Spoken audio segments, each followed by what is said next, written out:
आता सर्वात जास्त जागा या आरजेडीला मिळणार, कारण तेजस्वी यादव सारखा अत्यंत महत्वाचा चेहरा आणि तरुणांमध्ये पॉप्युलर होत चाललेला 2020 आणि 2024 म्हणजे 2020च्या अगोदर त्यांची पॉप्युलॅरिटी आपण पाहिली आणि 2024 नंतर मात्र ते अत्यंत दमदार आणि प्रभावी नेते म्हणून खास करून मुस्लिम आणि यादव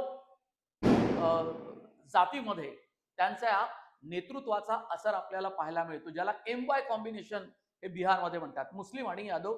जी आपण उत्तर प्रदेशमध्ये सुद्धा यादव कुटुंबियांनी तोच प्रयत्न यापूर्वी केला, तेच तुम्हाला यश त्यांना सुद्धा पाहायला मिळालं. मुलायम सिंग यादव पासनं तर पुढे अखिलेश यादव पर्यंतचा जो उत्तर प्रदेशमधला पॅटर्न आपल्याला समूह हा बिहारमध्ये सुद्धा पाहायला मिळतो.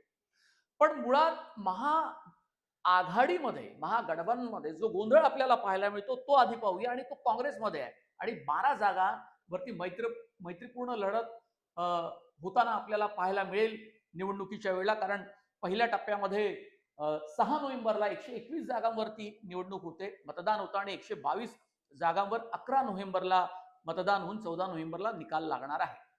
आता पाहूया की आरोप प्रत्यारोप. तारिक अनवर हे खासदार आहेत बिहारमधले काँग्रेसचे, पण ते सुद्धा तिकीट वाटपावरून नाराज आहेत.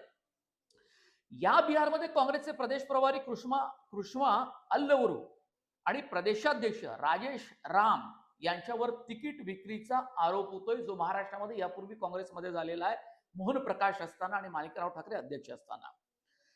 हा अत्यंत गंभीर आरोप आहे. या आरोपाच्या संदर्भामध्ये राहुल गांधींना वेळीच पावलं उचलायला पाहिजे होती, पण बऱ्याचदा राहुल गांधी हतबल झालेले आपल्याला पाहायला मिळते. मग तो अशोक गेहलोत आणि राजेश पायलटचा वाद असो, मध्य प्रदेशमधला काँग्रेसमधला कमलनाथ आणि सिंधिया कुटुंबातला वाद असो, ज्योतिरादित्य सिंधिया मधला वाद असो, काही ठिकाणी काँग्रेसची प्रचंड हतबल झालेली आहे या सगळ्या नेत्यांमधल्या अंतर्गत वादामुळे.